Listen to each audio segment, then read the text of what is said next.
This is the best Do you hear me? of the Paul Finebaum Show podcast. Joining us, Daniel Carlson, the great kicker from Auburn. He at least can say that he beat the national champion. Daniel, we were just watching the Alabama team at the White House a few minutes ago, but I'm sure you have some mixed feelings, but you did beat the Crimson Tide this year. Good afternoon. Yeah, good afternoon. Yeah, they might be national champs, but I'd say we're state champs, so we'll take what we can get. Well, you guys had a pretty amazing season. We had Coach Malzahn on Friday before the scrimmage, and let's talk about you. I mean, I know there's another Carlson on the team. Yeah. Before we get to you, let's talk about him. How do you grade his progress so far? I think he's doing great. I've had a chance to kind of stick here in Auburn, so got to check him out at a scrimmage last week, and he had a 62-yard field goal in a live scrimmage. So, you know, that's not too bad for the little brother. And then obviously in the 8A game, I think he had a real good game. He had 4 for 4 in field goals, and he's looking like a lot like his big brother. So I'm excited to watch what he can do in his career. Well, having met you and knowing your story, you're heading toward a great success no matter what you end up doing. But let's talk about playing professional football. Where are you right now on that journey? Yeah, right now I'm sitting and waiting. Basically, I've just gotten through with all my private workouts with different teams. So I've had about 5 teams fly out and work me out, kick with me, just in person here in Auburn. So I would say those are the top 5 teams that are looking at me. Obviously, the NFL draft is a little different for a kicker than other positions. You know, there's only so many teams that actually need a kicker, where most teams, you know, are going to take a quarterback or some offensive line player. So, you know, we'll see where I end up, but right now I'm just waiting after these workouts and waiting until the end of April. When you have listen, you've kicked under the most extreme pressures that anyone could possibly kick under. What's it like, and how different is it when you have professional people come in and watch you? What are they looking for? Yeah, I think it's a lot different. Just a kind of more sterile environment where they're controlling what kind of kicks you're hitting. You know, sometimes they'll have you rush off the sideline and do a hurry up field goal, or sometimes they'll just have you take your time and run you through a script. So it's just, I think, for them, another way to see you in different situations, see how you respond to maybe a missed kick before, and then how you respond in the next kick. You know, it's just a good way for them to get some extra information on you, and then, you know, just hang out with you a little more to kind of get a feel for who you are as a person, and see what you could possibly bring to their club team. So, I mean, again, you said it, under any other circumstances you would be on the first day of the draft, but kicking is a little different. So what will happen? Will you you'll wait out the draft, and then will you then sign with a team? Yeah, we'll see what happens. You know, I'm gonna fly back home to Colorado for the draft and pray a lot and just wait to see what happens. And, you know, hopefully, you know, sooner than later, a team will give me a call, and you know, we'll see where I end up going. But you know, if that doesn't happen, we'll see what kind of team has the best possibility that they need someone to kind of fill in the role as a starting kicker, because obviously there's only 32 starting kickers in the league, and there's a lot of good other kickers coming out of college or still just waiting for a call in free agency. If for some reason, Daniel, you don't end up playing in the NFL, what will you do? I don't know. I would keep playing for a while. I would keep trying. So, you know, I'd give it a year or two, and then after that, I'd probably have to find something to start paying the bills. But, you know, I would definitely keep trying, and I don't really doubt the abilities there. So I gotta have the right chance here. We every afternoon and every evening on the show, we talk about the various McWhorter Award winners and nominees. You certainly are one from Auburn because of your academic prowess. Talk about. I think I had this conversation with you once before, but share with you the audience your studies and what you would end up doing with that one day if you don't play in the NFL. Yeah, I actually finished my undergrad in 3 years and did that in marketing, and then I'm finishing my last class online right now for my Master's of Business Administration. And so it's nice and broad, and it gives me a lot of options of what I want to do. Hopefully later, after football ends, hopefully years and years of NFL kicking, and then I would love to somehow get involved in the community I'm in. All the NFL teams are obviously in big cities, so I'm recently married, and she is a social worker, and so we could kind of team up is what our idea is, and whether it's start a foundation or come alongside a church foundation, whatever it is, kind of used our common interest in our faith and helping others to do something like that. Yeah, Daniel, I remember talking to you. I think it was last fall, and your wedding day was pretty close to the end of the season, wasn't it? Mm-hmm. It was January 13th. Yeah, so I was warning you after, that you might have the national championships to deal with, but made sure we planned around that. Yeah, planned after that just in case. Let me go back to it, because this Auburn season was just so interesting. The way the Tigers, were so dominant and had so many significant victories. I mean, how often does anyone ever take part in within a 3-week period beating the top team in the country? Mm-hmm. What was that like? Absolutely. It was unbelievable, and that's why I came back this year. I thought we'd have a special season, and that's what it was. There were some obviously ups and downs, but especially towards the end of the season when we beat Bama and Georgia, like you said, two number one teams at the time. It was unbelievable, and I didn't feel like we could lose at all at that point. Obviously, things didn't end right way, the way we hoped, but it was really a special season, a great way to kind of end my career here at Auburn and kind of pass the torch to my little brother. And if you had to characterize him, or at least from your standpoint, how would he? I don't claim to know anything about kicking, other than I get nervous watching you guys. But how would he compare to you? I mean, you were one of the best kickers in the country. Yeah, he's very similar. I think a lot of people are going to be confused next year when they see Carlson. He looks the exact same as me. He's about the same height. Tall, skinny, blonde, Swedish-looking guy. So he's going to confuse some people, maybe make them think I'm sticking around for 6 years or something. But he's got a very strong leg, and I think that's going to be very apparent pretty early on. So I'm excited to see him do some exciting things. Well, Daniel, congratulations again on getting married and an incredible career, and I really hope you make it, because you're an inspiration to so many people. That this really is about being a student athlete, and you have personified that. I appreciate that. Thank you very much. Great to see you again. Thank you. Daniel Carlson, who may have, on his way out of town in Auburn, upset a few people with his comment. They may be the national champions, but we're the state champions. And truer words. That's exactly right. Auburn did beat Alabama this year, although nobody at the White House, as we speak, probably is overly concerned about that. You're listening to the Paul Finebaum Show podcast. Daryl is up next. One thing's for sure, okay, on this show, you can bet on. If you want to hear a college football team live at the White House regarding the national championship, there's only one requirement, and that is Alabama winning it, right? Would you agree with that? Daryl, I bet we would have been more than happy to cover Georgia's trip to the White House today. Paul, whatever, Paul. Who else have you ever covered at the White House besides Alabama? Daryl, we would have covered. I'm sure someone covered Georgia's last trip to the White House. Have you covered at the White House with Jimmy Carter as president or somebody? Okay, then let's move on to my next question. Okay, I would agree. Alabama sets the bar in college football. Would you agree with that? What's that, Daryl? Alabama sets the bar in college football. I mean, they're the greatest, right?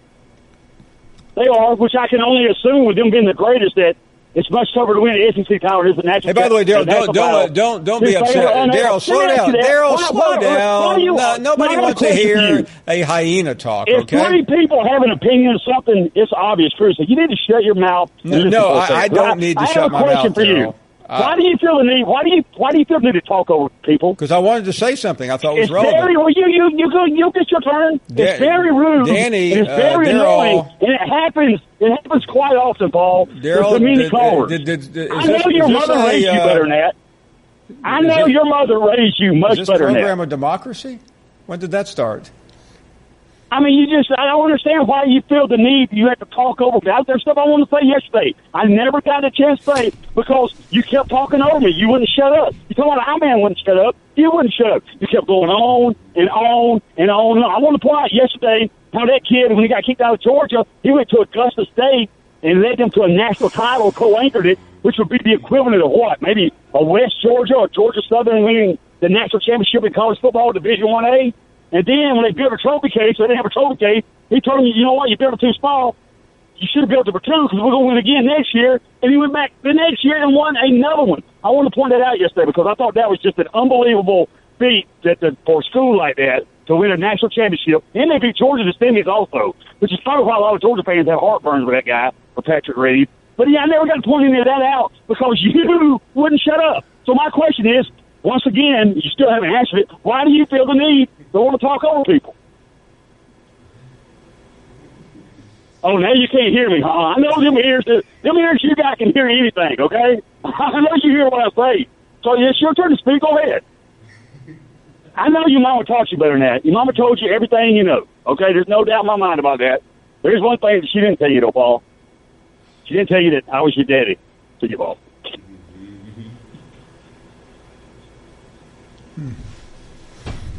Did I miss anything? Anyway, Daryl, what I was trying to tell you was I just saw something. Caitlin Collins, who covers the White House for CNN, tweeted that she had just interviewed Nick Saban and he was calling recruits from the White House. So what happens when you get to go to the White House? By the way, I should take naps more often. I feel much more refreshed sleeping through Daryl's calls. You're listening to the Paul Finebaum Show podcast. You're not worth a flip. And nothing more pleasant than to begin the second hour of the show than going to Jim. Now you're going to let me talk blanket, aren't you? Just like what I told what I asked Tammy on that clip you run every day, which is, by the way, the most compelling clip on any of that song deal that you put on, as you well know, right?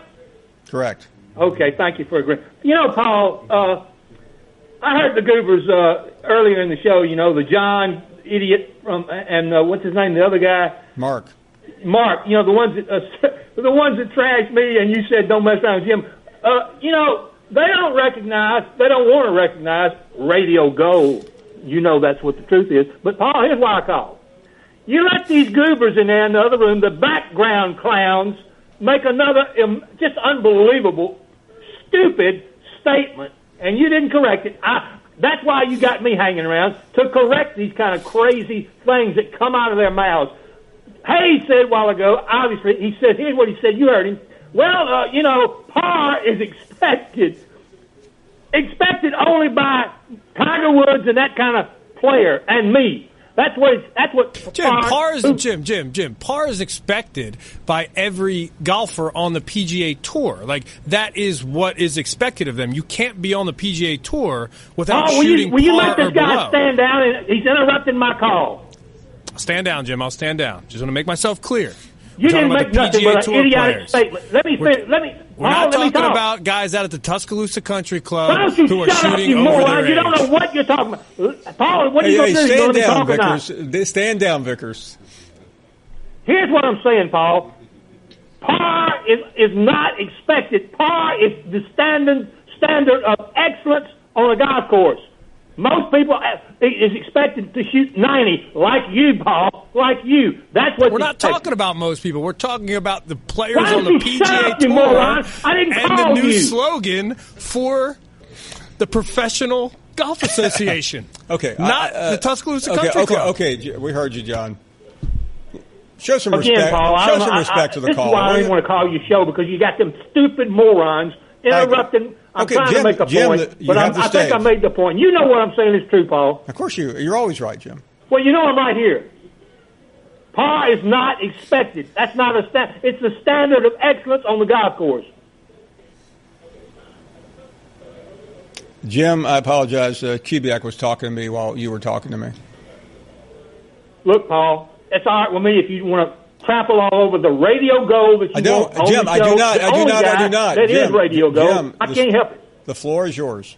No, it's all right. I made the point. Thank you. Okay. What were you asking me? I just want to know if Jim was a fan of the Mamas and the Papas, and if his favorite song was "Look Through My Window." I bet it's California Dreamin'. You think it's on such a winter's day? Does he like Johnny Cash? All the leaves. God ain't no stained glass window. Kudos out the window. Oh, you guys are so cruel. Kudos out the window. Here we have Radio Gold, and the guys in the other room want to make fun of him. Kudos out the window. Not funny. Well, it's obvious he's not right here right now. He's right out of here. You're out of here. And he says Winder just like me. See, I love it when Jim quotes me. He's riding my coattails. He always has. Now, Paul, let me ask you about this spiritually sick comment he made about me. He said I was spiritually sick. Do you think I'm spiritually sick? Whatever that means. I don't even know what it means, no. Well, but you know something, man. Even if I thought you were spiritually sick, I would not offer that opinion because that is not for me to judge another man's heart. Exactly. But I will say this, and you've known me, you've seen me at all these different events. I give my time with nothing and I expect nothing back. There's no expectations. Do I get maybe a sandwich or a drink, maybe a Gatorade or something? Absolutely. You've never seen me with an alcoholic beverage, although I could have ordered. I think we broke bread that time in Columbus, Georgia, and I regret that. You know why? Because I was unable to talk to you because Daryl was at the same table. And Daryl talked just like he did. I guess his mama didn't teach him like your mama taught you and mine taught me, well, my grandmother. But I love the fact that he called me spiritually sick because he spent all of his time talking about me. And then, of course, he shifts over to Squirrel, and he spends the rest of the time talking about Squirrel. So it's obvious that I and Squirrel are knee-deep in this guy's head. Because he can't get past it. Because you know why? Because he's right out of here. But, Paul, when you say something like this guy is spiritually sick and he's a serpent of the devil or whatever what that term was, what are you when you call up on a live radio show in front of the world and the astronauts on the space lab and anything else that's floating around there and take prayers back from a person that needs prayers? What are you? What definition is that? Because we heard Jim do it, and we heard him say it, and he also said he was better than Ted Williams. Although Ted Williams is nothing but a frozen head, it's not hard to be better than Ted Williams right now if your head is attached to your neck, to your shoulders, to your feet, and you're about 98.6 degrees. You can always be better than Ted Williams at this point because you can always be better than a frozen head, unless, of course, you're a frozen daiquiri. We're damn big world getting faster. Rob in Missouri, you're on the air. Go right ahead. Hey, Paul. I just heard that spiritually sick thing. I'm currently a student. I'm going to bring that to my philosophy professor, see if he can go crazy with it. I don't know what that meant. But anyway, I just heard about that Shea Patterson story, and I think it's kind of sick that this school would that Ole Miss would run interference on a kid that's just trying to get his value up right away. And, it's just a problem that I don't know if the NCAA has to make a rule change on it, that these sort of old schools can kind of run interference on these kids who are just trying to play ball and try to make some money for themselves. But I don't know. I was wondering what you thought about it, what you thought of the situation. And Ole Miss was just, playing within the rules, so it's kind of fair game or something along those lines. Listen, you have to have some protections. I do understand that. I understand Ole Miss's side of the story. I think they're just doing this because if they don't do it, the floodgates will open, and I think they're trying to protect the integrity of the university. Right. I understand that, but let me say that's what I think they're doing. On the other hand, I'm for young people being able to go and do whatever they want. Right. If a coach leaves, I don't like universities, regardless of where it is or why it is. To me, if coaches can leave, so can players. But I understand why the universities have to do this, though. Right, yeah. It's like you're playing within the rules, and it's a precedent. And, it's also not going too well for basketball as well. They're, like, trying to find this one way inside the rules they can take advantage of the system. And I don't know if it's something they'll, eventually have to address, or, that there are some kids who are going to the G League straight out of college now instead of playing basketball. So I think it's an important The problem, though, is I've heard this argument many times. You sign a contract. Well, let's say whether it's an NDA or an employment contract, and you go, "I want to leave." Well, you sign the contract, though. Somewhere along the line, if I sign a contract, then I change my mind. There has to be mitigating circumstances. In this case, there are. Shea Patterson is not the school. The dynamics of the school have changed. They're in trouble. They're very likely not going to a bowl game this year if the appeal is not granted. So he's claiming a different coach. It's an argument. Both sides have a legitimate argument. It's just to determine, if more than likely, though, which argument wins, and that's where this will be determined. But if Ole Miss doesn't try to protect their university, then players will just start bailing out left and right. Well, yeah, especially that school. I mean, they've just sort of been getting the short end of it for the last couple of years. And they're now. I don't think. Listen, I don't think Shea Patterson's coming back to Ole Miss. Do you?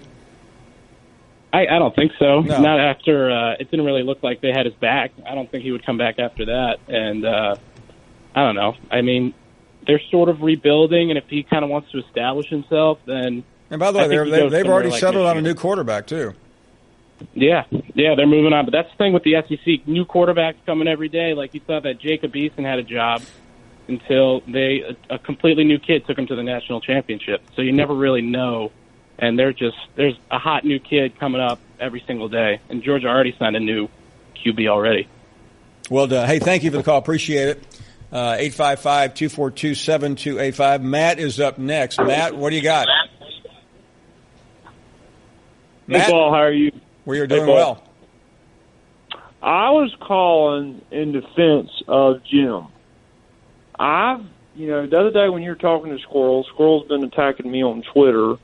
He's called me every expletive in the book. I don't agree with everything Jim says, but Jim brings an element to your show where you listen. When Jim didn't call in for months, people talked about Jim not calling in for months. Squirrel just calls up here and he just attacks everybody and he attacks me. He says I'm the village idiot. I hate to break the Squirrel. He ought to come to Georgia. I'll show him village idiot. He can come up to SEC Media Days. But if you've got a I may criticize Alabama fans, the stereotypical Alabama fan, but it's purely meant as a joke. But Squirrel, I've gotten tweets all day while at work, how I'm the village idiot, how I'm a moron, blah, blah, blah. And how so Matt, you are showing solidarity with Jim, correct? I'm not saying I support Jim. I'm saying that Jim brings an element. You need callers. So you like feel Jim like you and Jim are something unique on this show. Is that fair? We get things going when so you are now in the pantheon of Jim from Tuscaloosa, correct? I'm not saying I'm as crazy as Jim. The doctor who called in 2 weeks ago sounded like Paul Bearer, but Well, listen, you need to understand something, Matt. I'm with Jim. You're either with Jim or you're against Jim. There's no in between. You can't be halfway. I support him because Jim, he's like, Tiger Woods. Golf needs Tiger Woods. Okay? And you're suggesting this show needs Jim. Is that fair? I'm not saying this show would What are you saying, Matt? I mean, which side of the mouth are you going to talk out? I'm saying the show's better off with Jim. I'm showing the show does better with Jim. And do you think the show is better off with you? Oh, heck yeah. Because I present another dog fan, And what do you think of Daryl? I think Daryl's a knowledgeable dog fan. I just think he gets going too fast. But I think he presents some interesting facts. Okay. I will say this, though. I was just glad to be at the national championship game last year. Alabama beat us, but I was glad to be there. We hadn't been there in 100 years. Yeah, no, it was only 38. So did it suck to lose? Yes, it sucked to lose. I walked out of Atlanta Falcons Stadium. I walked out of the Rose Bowl. I mean, 2 years ago, your alma mater, I mean, that was a heartbreaker. I was in my regular seats when they threw that Hail Mary. Okay, listen, they're rushing me along, Matt. Thanks for the call. Jim, I'm sure appreciate your half support. You're listening to the Paul Finebaum Show podcast. Now we're going to hear from Philip Stutz, who's not a reporter, but he's a friend of ours, and somehow Philip, with all his great influence in Washington as a political and media strategist, managed an invite, which isn't surprising because Philip hangs out at the White House and Capitol and pretty much everywhere else where power matters. Philip, thank you for the time. Appreciate you being with us, and I'm just going to sit back and listen to you describe what you witnessed and experienced earlier, not that long ago, at the White House. Good afternoon. Hey, Paul. Good to hear from you. I am not a reporter, but I do play one on your show. So, Wait, by the way, you're not a reporter. You're also a best-selling author. We had you on a couple weeks ago for Fire Them Up, the seven lies digital marketers sell. So I'm sure you dropped a few books off for the president and Mrs. Trump. I had him sign a few. All right, let me give you some of the key highlights. First of all, best dressed. Tony Brown, who wore a black fur hat, almost Russian-esque. I don't know if there was a subliminal message or not. I had a good conversation with Senator Doug Jones, who told me to tell you hello. And by the way, one of the last times that Alabama was at the White House, Senator Jones actually was our correspondent. He may have told you that. He did. That's what he said. He goes, the last time I talked to old Finebaum, I was right here. So he said hello. And I didn't quite get on the front row, Paul. I was on the second row, seat 26. Ooh. And so if any Georgia fan is smart enough to understand that message, then they'll know that's second and 26. So 226. Amazing day out there today. It was really, really fun. The president made a lot of jokes. One of them was that no previous visit to the White House had ever invited Saban into the Oval Office. And so he needled past administrations on that one. And, the team, everybody was very receptive. It was a great event out there. I want to focus on that for a second because it's just hard to imagine the president not having Coach Saban in. But as you know, you were there. These things are fairly quick and staged, and the president has other things going on. But that was pretty cool to go. I mean, that's as you know, you've been there enough times. That is the spot in the White House that everyone yearns for. So, totally true. And another mutual friend of ours is Caitlin Collins, the White House correspondent for CNN. And she told me on the grounds that Saban was making recruiting calls from the White House today. Oh, my goodness. That is not a joke. Is that really against federal election law? Only if he paid him. So he didn't do that. Now, if Saban had been sitting there or standing there in the Oval Office and he put the president on, that would be some sort of violation, wouldn't it? I think it's just great recruiting as an Alabama alum. We always try to get the most objective reporters on. When Doug Jones, who's got an Alabama connection, we don't strive for anything other than fair and balanced here on the Finebaum Show. So we had it. We watched. We broadcast it. We saw it. But there's only so much you can see on television. Give us some of the behind the scenes machinations going on there today. It was pretty neat, when the song of the president's song comes out and the horns go off. The president comes out. He walked out with Coach Saban. The team kind of came from the White House and walked down the steps that you see them standing on, and a huge press corps in the back snapping pictures. And the president definitely had remarks, and he let one of the funnier moments, and maybe you saw this. But he said, he made the remarks about how big the Alabama football team was, and he kept going back to how much money they will make one day. Yeah, oh yeah. And everything was about, you guys are going to make a lot of money. And, it was funny. Everybody was laughing. And then, of course, Tua was way up above on the steps, wasn't even close to the president. The president, called him out and said, "What are you doing up there? Come on down." And but it was funny. Everybody had a good time. And, we had U.S. senators there with Doug Jones. We had all the congressmen there. We had cabinet secretaries. Joe Manchin, the senator from West Virginia, who's one of Saban's childhood friends, was there. Sonny Perdue, the agriculture secretary, was there. So it was a really neat lineup. The most interesting guest of all, Jeff Sessions, was there on the front row. Yeah, no, and for those who don't know who Jeff Sessions is, he's a longtime senator from Alabama who gave up his seat to when he was selected as the Attorney General. He and the president were very close friends, and it was only yesterday, Philip, that the president called out Sessions again. He's done that more than once, Paul. But he, I think our mutual friend Caitlin asked him on the rope line what he thought, and he said, "Roll Tide." Very, very non-committal. Well, that's a diplomat, and I was with a friend today, and he said, with all the chaos that surrounds Washington D.C., and at the same time we're at the White House, Mark Zuckerberg is testifying in Congress. It was a peaceful, quiet day, and you just couldn't believe that all the chaos is swirling around there. And Trump was humorous and fun, and the players reacted very kindly to it, and it couldn't have gone better.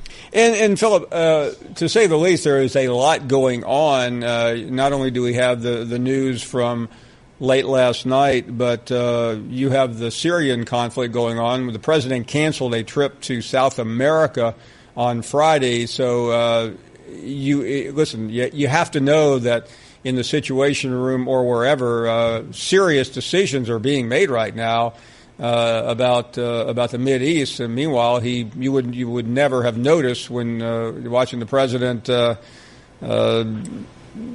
on stage with the Alabama Crimson Tide. I think you get a sense that the president loves these moments of fellowship with the players. Obviously his past with football and professional football with the USFL.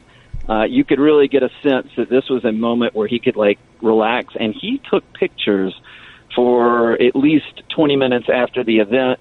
Literally the Secret Service was finally like, "Sir, you've got to go." But he was having a blast out there. It was you could see how happy he was. Looks like a pretty nice day for Washington this time of the year. It was 55 and sunny. The most beautiful time of year to ever be in Washington, D.C. is in the spring, and the cherry blossoms were out, and it was a great day. Philip Stutz covering the Alabama Crimson Tide for us at the White House. 20 minutes. I mean, Philip, if I remember, not last year, the year before, we had coverage of it. President Obama, this was now his fourth time with Alabama. I mean, he was in and out pretty quickly. It looked like, you know what, I've done this 4 times with you guys. I really don't have anything else to say. But spending 20 minutes taking pictures is extraordinary, isn't it? It was crazy. And, there were a lot of fans there, too, Paul. And the only complaint I heard the fans was they had to travel to another neutral site to see Alabama. But overall, the president was literally taking pictures with every single player. Tell me this now. Again, the president reminded the Crimson Tide he was at the game, which we all remember. He did it about 3 times, actually. Yeah. Well, again, no reason. He did fail to mention that he left while Alabama was down 13-0. But that's. But why bother correcting the facts in Washington? But Philip, I have to ask you this because the White House is not an easy place to snare an invitation to, and forget you because you're a mover and shaker and among the most influential people in that city in what you do. How do you get invited to something like this? Sure. First of all, your condescension I can feel through the phone right now, and second of all, it's a lot of the Alabama congressional offices and their staffs. It's probably a lot of lobbyists with connections, and there was a lot of Alabama. You'd be surprised at how much staff or people from the university were there. I saw the board of trustees, and they had their families there. And I saw Edgar Weldon there, and so an Alabama alum. Oh, very prominent person. Sure. Just a bunch of people call and come up and fly up and spend time. It's an incredible opportunity, no matter what the team is, for the president to honor their sports team and to have the opportunity to go up and spend the day at the White House is unlike anything you'll ever have the opportunity to do, and people take advantage of that if they can. Well, we appreciate it. I have to tell you, Philip, and we've had Senator Jones on this program many times, but I am going to give you a higher mark for reporting than Doug Jones. Now, at the time, he was just a former U.S. attorney. He had not been elected to the Senate, but you and I don't know what Mark and John think, but I think Philip has pretty much won this job. Well, you know what?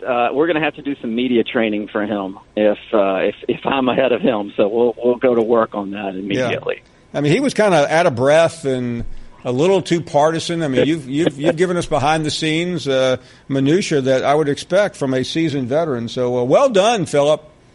I just want to know what recruits he was calling. That's all I care about. Who is Nick Saban calling from the West Wing of the White House?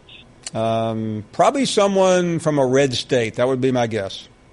Hey, Trump made a good point. He did win Alabama by 32 points. He sure did. He said, didn't he say, I think it was really more, but they took some away from me.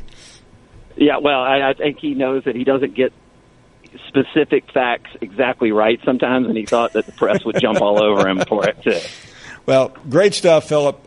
We hopefully will see you very soon, Philip, whose book, Fire Them Now, we had him on. By the way, it seems like that book's done quite well. It has, and we're rolling into the second part of this wave in the next few weeks. I'm going to be going to New York next week for another press blitz, but the book has been great. Feedback's been great. Thank you for having me on. Philip Stutz, White House correspondent for the Finebaum Network. We appreciate it. Great to have that. Was fun. That was really cool. And I know this happens once a year, so why not blow it out? You're listening to the Paul Finebaum Show podcast. Let's get back to the calls. And we just had Philip Stutz on. I thought Philip was outstanding on the program. Apparently you don't agree, right, Jim? I didn't say that. There you go, putting words in my mouth. What gets me is what you did. You replaced me. Who led you through the war zone of all the year that Trump was trying to get elected? Who was your consultant then, Paul? You, Jim, were the first person I ever talked to that said they were supporting and you gave Donald me Trump. What was the position you gave me? You were the White House correspondent. Okay, why am I been replaced by bland, vanilla, little Philly? Why, Paul? Okay, what are your Jim, actually, you're get off the floor. Who's better than the radio go of your show doing this kind of job rather than Philly, whatever his name is? First of all, we have now you're back to being the political correspondent. Well, I mean, really, Paul. I mean, you said the most compelling guy you have. Jim, what do you have against Philip Stutz? Oh, he's more compelling than me. Jim, I just asked you what you had against him. I got nothing except he's a leftist liberal. That's all I've got against Jim, he's not a leftist liberal. Well, Doug Jones is, and he's a buddy of Doug. No, Jim. First of all, Doug Jones is a Democrat. That's a liberal, Paul. Okay, I'm not going to argue. Philip Stutz is a Republican, I think. Well, he doesn't act all like he did, Jim, was say he ran into Senator Jones and said hello to him. Is there anything wrong with that? Whatever you say, Paul. I'm just saying. I would say hello to him too. I would say, thank you for giving me the position back the other that you should senator have given too. me back, because you know where the radio gold comes from, and I think that's a wise decision. Otherwise, you know what I've been thinking about you? What?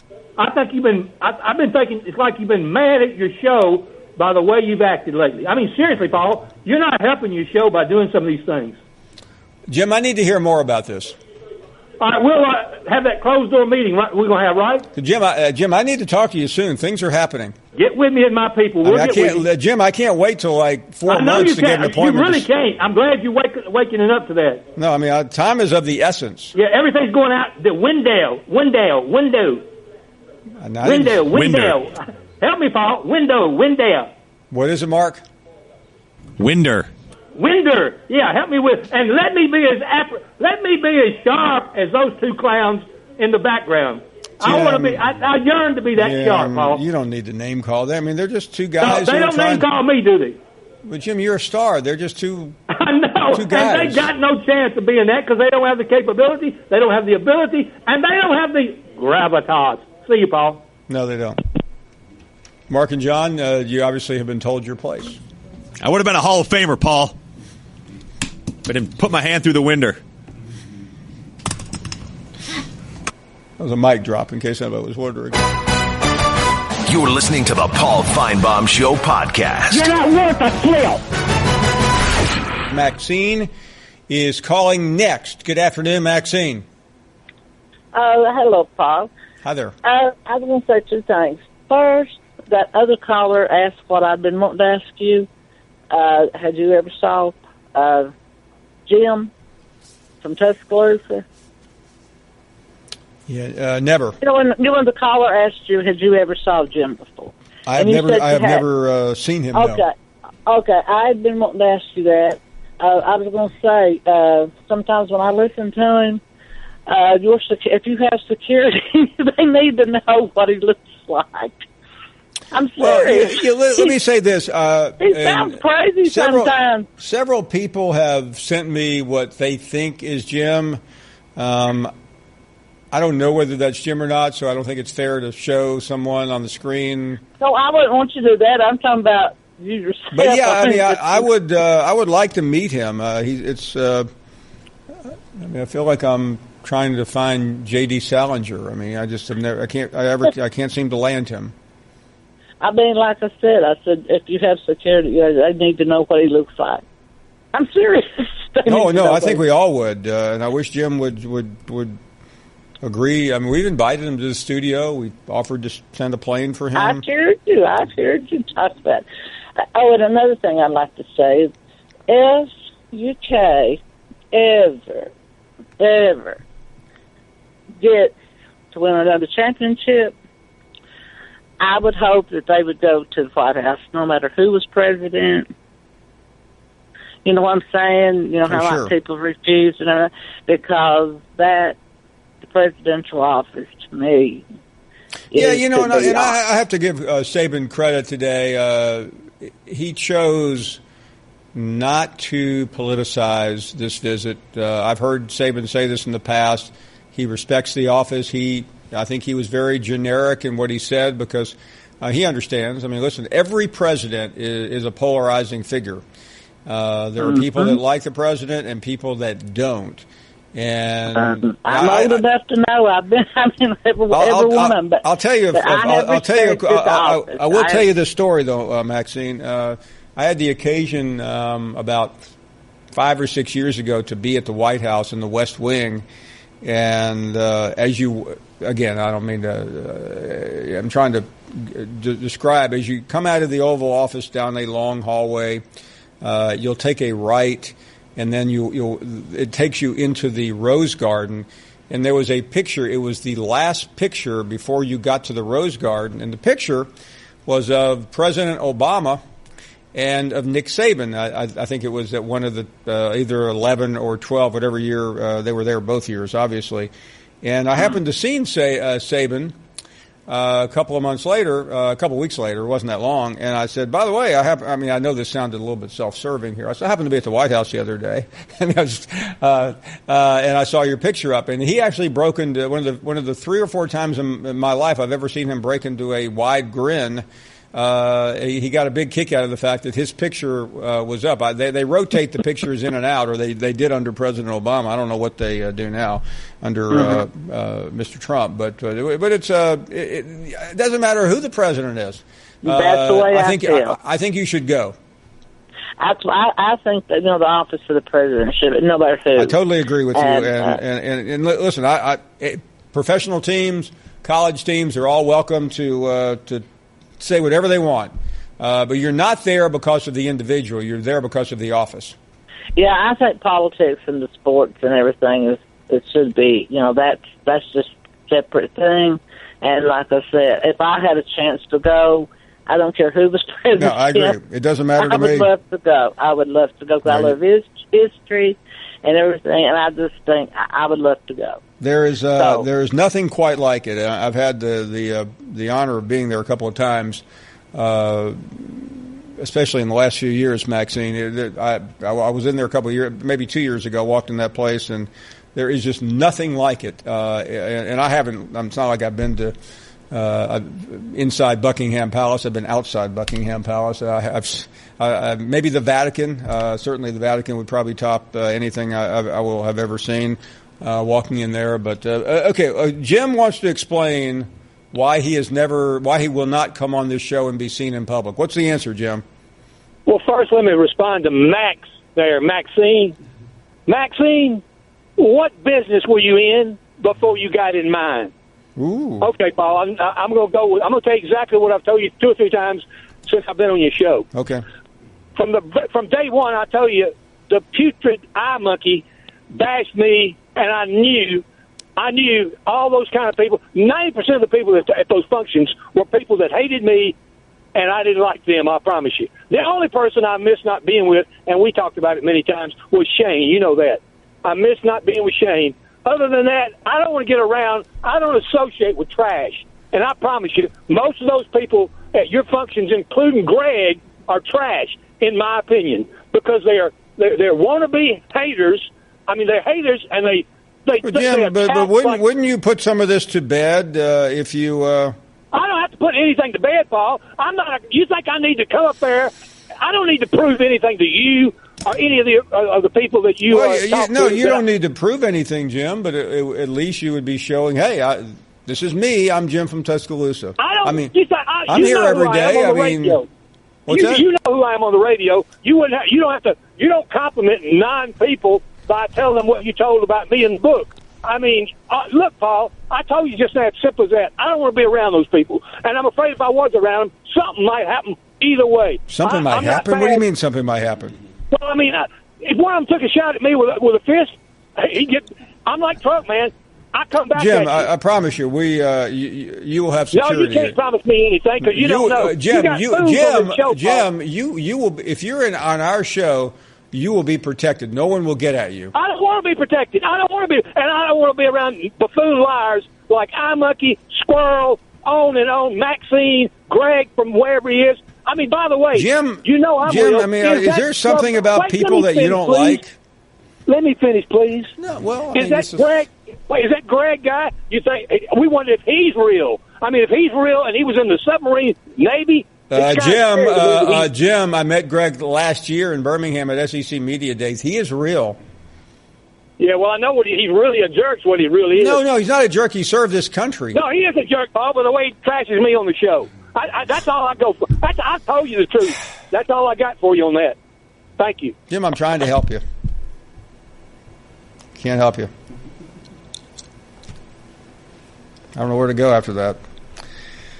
William is up next in Kentucky. What do you say, William? Hey, Paul. Hey, I'm about sick of Jim and Darryl. You know, all they want to do is call and bellyache. You know, you can tell by just listening to them on the phone that their mama had to tie a pork chop around her neck to get the dogs to play with him. You know, all they were in high school was probably managers. They carried the water for the players and the sweat rags. You know, and then he wants to get on here and then cut people down like Maxine and everybody else. And, John, you was right. Par is an average on what an average golfer should shoot on the golf course. The better you are, the lower your score is. The worse you are, the higher the score. You know, this show is a great show, but damn if I don't get tired of listening to the belly aching from them two. That's all I got to say, Paul. SRO. You're listening to the Paul Finebaum Show podcast. Larry, always great to hear from Larry. Larry's never told anyone to get off his lawn. No. They told me, but you know what I told them, boys? Hey, stand down, boys. Stand down. Hey, Larry, I'm just thinking that, if Alabama wins it again, will you go to the White House? I'll take you to would you like to go to the White House next year? Oh, man.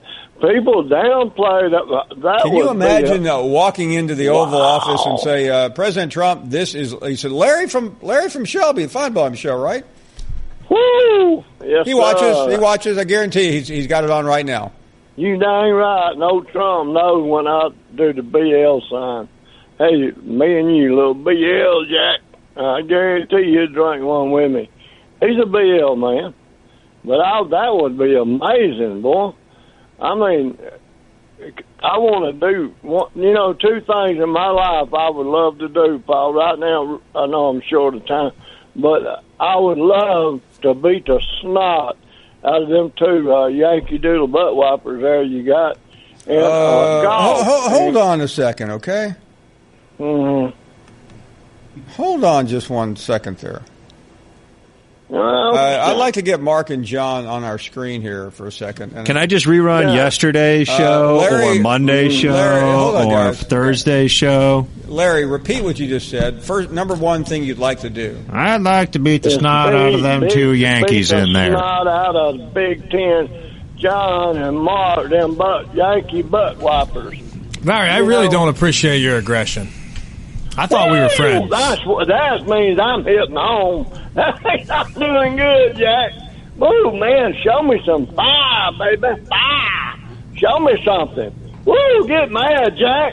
I'm not ready to be mad today, Larry. I'm trying to come to a truce with you. You're a funny guy.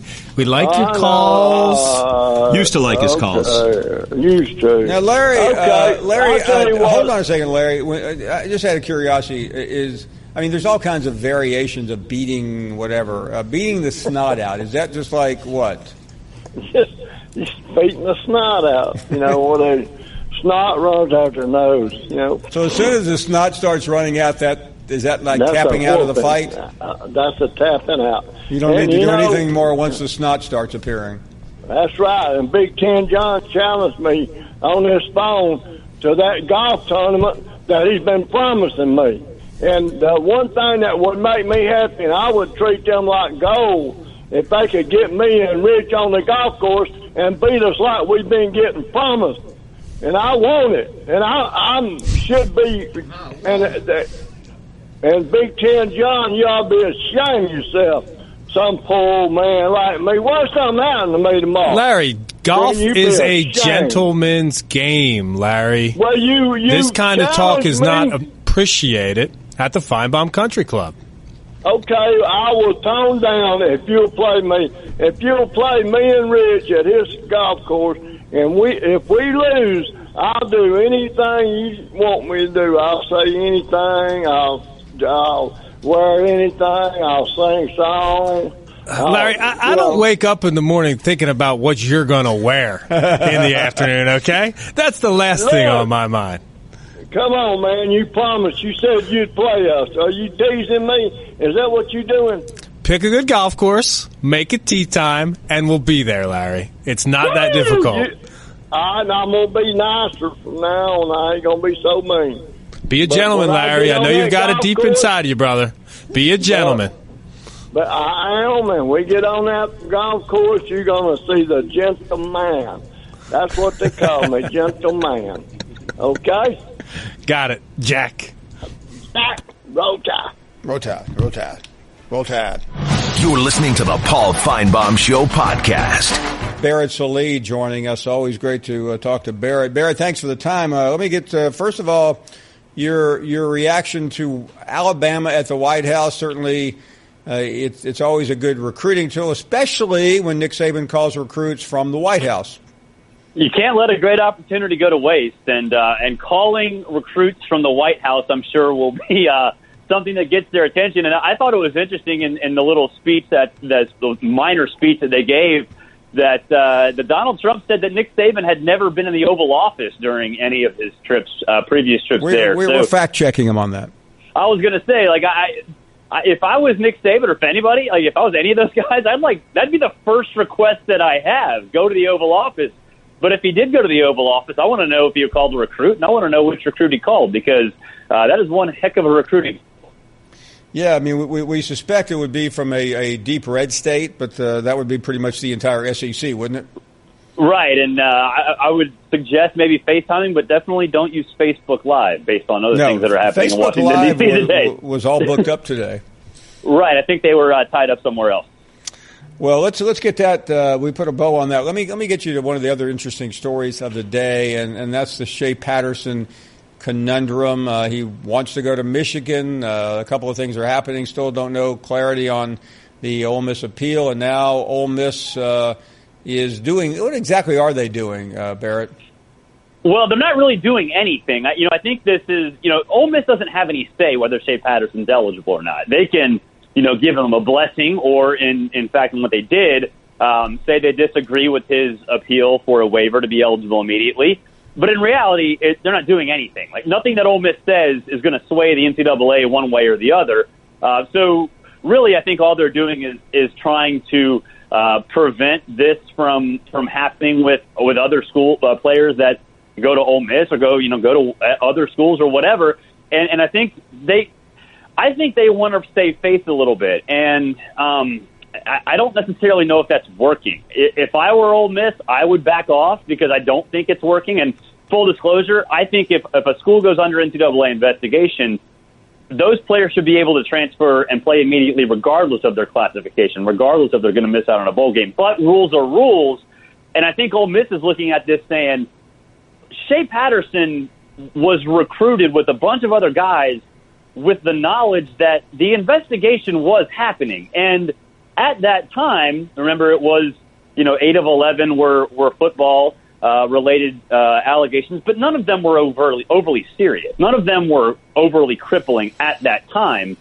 And the second notice of allegations is the one that really brought down Ole Miss, and that didn't exist yet. And I think Ole Miss is looking at this saying, would this even be considered? Would a waiver even be considered had the hammer not come down? And the answer, I think, is no. I think anybody can look at that and say, no, it probably would not even be considered. And I think that they feel like they're being used, in a sense, by players who just wanted to get out, despite the fact that, they kind of knew what this all was going in. I mean, Shea Patterson's brother was on staff. He did enroll early, so, he was already on campus when that notice of allegation was, the first one was released. But, I mean, it's not like that's the one that brought down Ole Miss. I think they kind of feel like they're being used a little bit. So it's a complicated situation, and I understand why they're doing it. I don't think it's really the right course of action. But I understand where they're coming from. Barrett Sallee with us. Barrett, we are mowing our way through all the spring games in the SEC. We're heading toward, I think, the third weekend of it. Before we get to this weekend, what any takeaways from the previous 2 weeks? South Carolina the first week, and then a couple of games, including Auburn last Saturday. Yeah, I think South Carolina is the clear-cut number 2 team in the SEC East. I love that offense. I think you didn't get to see a full version of it because of several guys recovering from injury, including Deebo Samuel. I'm really excited to see what South Carolina does, defensively when they get healthy on that side of the ball too, because I do trust that staff. T-Rob and Will Muschamp have done a good job. I really liked what I saw from South Carolina. I did like what I saw from Arkansas too, at least offensively, because it looked like Ty Story and Cole Kelly were pretty comfortable in the passing concepts that they were being asked to do in the spring game. They weren't comfortable with the tempo, but, 15 practices in, what do you expect? But I do think that Arkansas's defense is still a massive liability. And Auburn, everybody was banged up. You couldn't really tell an awful lot. I do think the one thing that sort of stood out to me is that front seven is filthy. I think even without Jeff Holland, they're going to be better in the front seven this year than they were last year because, you look at the versatility on the defensive line alone, it's pretty astounding. Talking to Barrett Sallee, let's take a look ahead to this weekend and obviously the final weekend. We'll see Alabama, Tennessee, among others. What are you looking forward to this weekend? We have Kentucky on Friday night, A&M, who else? Florida. And there's one more Saturday. Mizzou. Yeah, Missouri. I think the two that really stand out to me are Florida and Texas A&M. For Florida, everyone wants to talk about the quarterbacks, and I get it. Felipe Franks is the experienced guy that obviously a lot of coaches, especially first-year head coaches, always want to err on the side of experience, but it seems like everybody's been talking about Kyle Trask, and he's a guy who hadn't played a lot of football at any level, So even when in high school, he didn't play a ton of football. So I want to see what the buzz is about with Kyle Trask, because maybe he unseats Felipe Franks as the safer option ahead of Emory Jones. I think everybody knows that Emory Jones is the guy who fits Dan Mullen's system, but Kyle Trask, I think, is in this thing a little bit more than maybe expected. And at Texas A&M, I know everyone's going to focus on quarterbacks, and I get it. Nick Starkel and Kellen Mond are both good players. I just want to know what Texas A&M's offensive identity is, because Jimbo kind of got stuck at times, maybe putting a little too much trust in quarterbacks when he was at Florida State, and maybe got into a mode where he was run, throw it 60 yards and pray. And really, you look at what Texas A&M is built for, and the offensive coordinator he hired, Darryl Dickey, who ran a pretty West Coast-style short pass offense at Memphis, that actually fits what Texas A&M is supposed to be in terms of its personnel better than what Jimbo ran in Tallahassee. So I want to see what the offense looks like. I want to see if Jimbo Fisher has changed himself and left his ego in Tallahassee and built an offense around players that are supposed to do what Texas high school players and really what Dickey did at Memphis, do best. So I think that's the more important question. The quarterback situation will settle itself because both of those guys can play. Barrett, every time we've talked to you over the last 3 years, we ask you about LSU, and sometimes your comments go over well and sometimes not. And the reason I bring this up now is the FPI came out the other day. I'm sure you saw it. It gives LSU the odds of coming in the middle of the pack pretty high. They're struggling to find 7 wins for this program. I think the last time you were here, you felt better about LSU. Well, I mean, if they get 6 or 7 wins, everybody's getting fired. I think they, look, I think LSU is in a tough spot. I think that Ed Orgeron is in the mode of putting all the chips in the center of the table. If it works out and they've got a good defense, and if the offense just comes through a little bit, he'll be fine. But if it fails, it's going to fail in dramatic fashion. And I think for LSU, the biggest question is this. It's not so much the quarterback, although that's obviously a point of concern. They lose somewhere around 94% of their rushing productivity from last year. It's one thing to have constant quarterback issues at LSU and have a decent defense that sort of rules the day. But if you have running back issues too, and we'll see what happens with Brissett and that crew, then that's a massive problem. So I think they've got issues. I think this year is going to be, a make or break year, and it's either going to make Ed Orgeron the most beloved coach in LSU history, or usher in a new era that hopefully, for our sake, includes Lane Kiffin and Baton Rouge. Before you go, anything? Are you hearing anything out of Tuscaloosa on the quarterback battle? No, I mean, I think that the biggest thing for me with that is what happens with Jalen Hurts and has he separated himself because of Tua's injury? Because he was basically handed a golden opportunity to say, hey, look, yeah, you were not the front runner going in, but you had this opportunity now to basically work with the ones the whole time, at least for the first few practices. How far ahead did you get? And if the answer is not very far, then he's not going to win the job. And so, Nick Saban said last week that, kind of joked that he doesn't have a timetable and asked the media if, we have a timetable. But the truth of the matter is the players set the timetable. Jalen Hurts has a timetable. Tua Tagovailoa has a timetable. And by the end of spring practice, those guys are going to know, who's getting the majority of the ones, who's getting the majority of the twos. And they're going to both of those guys are going to talk to Nick Saban after spring practice in his office and have very legitimate questions that ultimately sets the timetable for Nick Saban. So, I think Jalen is a good player. We've never seen him react or put in a situation like this where he has to react to being the underdog and be pushed. And he was handed a golden opportunity. So, information out of Tuscaloosa is very hard to get these days. But those guys will know by the end of spring practice, and that timeline will be set by those players for Nick Saban. Well, call Trump. I'm sure he got the skinny in the Oval Office conversation today. You think that's the first thing he asked Saban? Okay, who's it going to be? I just like the fact that Donald Trump really, really thought about saying Tua's full name, and then said no, that we're not even going to bother. Just said that will end poorly. But no, I mean, I'm glad those guys got to experience it. It looks like they had fun. I mean, anytime you can go to the White House and do all that stuff, that's pretty cool. Barrett Sallee, still waiting for his invitation to the White House. Barrett, thank you for being on. Appreciate it, as always. I appreciate it. I don't want that job, though. I got it. Thank you for listening to the Paul Finebaum Show podcast. The Paul Finebaum Show airs weekdays on the SEC Network, beginning at 3 Eastern.